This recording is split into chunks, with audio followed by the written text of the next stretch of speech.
السلام عليكم، اهلا بيكم في فيديو جديد. لو انت اول مره بتشوف الفيديو ما تنساش تعمل اشتراك في القناه وتفعل الجرس عشان توصلك فيديوهات اول باول. كمان ما تنساش تشارك الفيديو مع اصحابك لو عجبك الفيديو، وان شاء الله يعجبك الفيديو. النهارده هشرح فيه معاك ازاي بتتعامل مع الباور سبلاي اللي هو الباور اللي هو بيديلك 24 فولت و بيديك 5 امبير.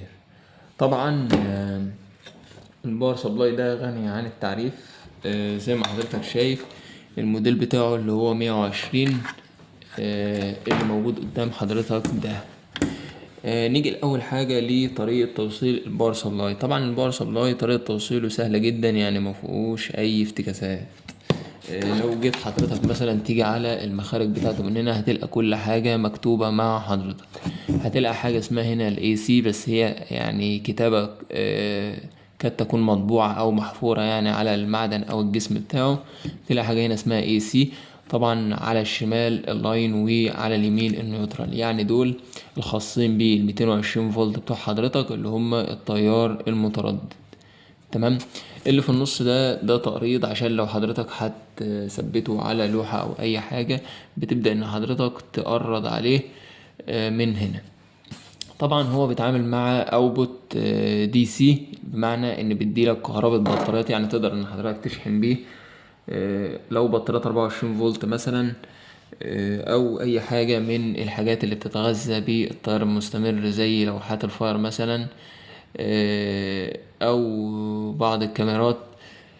طبعا هو بيديلك هنا مثلا على اليمين 4 مخرج. الأربعة مخرج دول أول 2 مع بعض على اليمين هنا لو تركز هتلقى مكتوب فيه موجب أو موجب فيه، وبرضو الأول والتاني مكتوب عليهم كده، والتالت والرابع برضو مكتوب عليهم سالب في أو سالب في. تمام.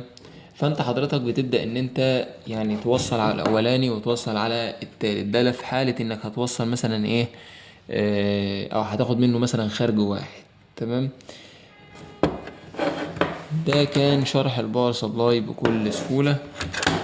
بس حاجة أخيرة بقى اللي هي اللوحة بتاعته أو الليبل بتاعه اللي هو مكتوب هنا في الظهر مثلا. ده لو أنت حبيت إن أنت إزاي تفرق ما بين الباور سبلاي وبعضه. طبعا ده الموديل ده بيبقى 120 اللي هو 24 اهوت. حتى هو عامل لك دي سي اوتبوت اللي هو 24 فولت و5 امبير. عامل لك برضو الاي سي اللي هو التيار المتردد الداخلي بتاعه اي سي انبوت.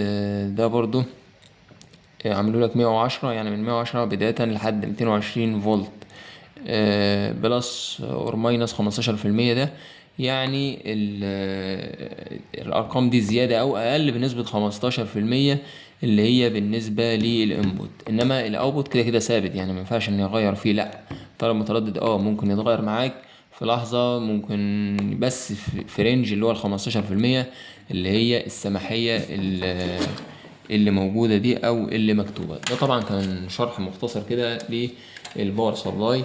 اتمنى ان يكون الفيديو عجبك، وحابب اوصيك بالاشتراك في القناة وتفعيل الجرس عشان توصلك الفيديوهات اول باول. وشكرا ليك على المشاهدة.